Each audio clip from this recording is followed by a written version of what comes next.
This is 90-90 sitting part 2, glute ups, overhead pressing, and rotations. So, as a review, long sitting, pulling into external rotation, trunk weight shift, elevating back into hip internal rotation extension. Here's my shin box, my 90-90. Now our progression from this position here is the glute up. I'm going to try to initiate this elevation from my back glute by driving the femur and the knee into the ground, pushing that pelvis up at a diagonal. Strong, strong fire and squeeze here. The stronger I get my glute on, the better for strength development. It also helps to then mobilize the groin, the adductor, and the hip flexor on that side. I'm going to lower down under control and sit right back in that same hole. Fire again. So that is our glute up. Now notice how I have my hands hovering right here around my sternum. A progression of that drill, and as 90-90 sitting in general, would be to press and elevate the arms to further demonstrate ownership of that internal rotation.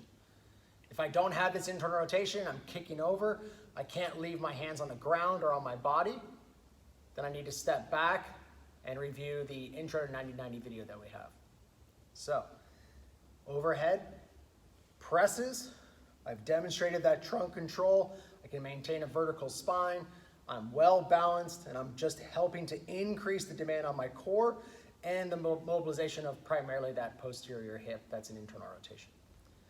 I then get to combine overhead press, glute up, lowering back down. Now, I mentioned earlier we can transition. Hands stay for this intermediate level at the sternum. I'm going to elevate up, keep my heels fixed where they are.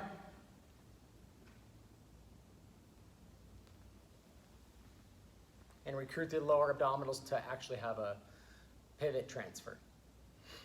The key of the pivot transfer, like I was saying earlier, is the heels stay down, the knees come up, and I'm not kicking around the room, or I'm not needing to extend the arms.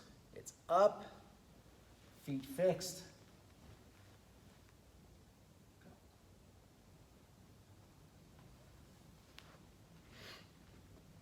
Now with all three of these patterns, the glute up, the overhead pressing, and the pivot transfers, I want to make sure that then I also alternate my 90-90 and I continue to do all three of those drills on the other side to maintain hip symmetry. Okay, so this is 90-90 part 2.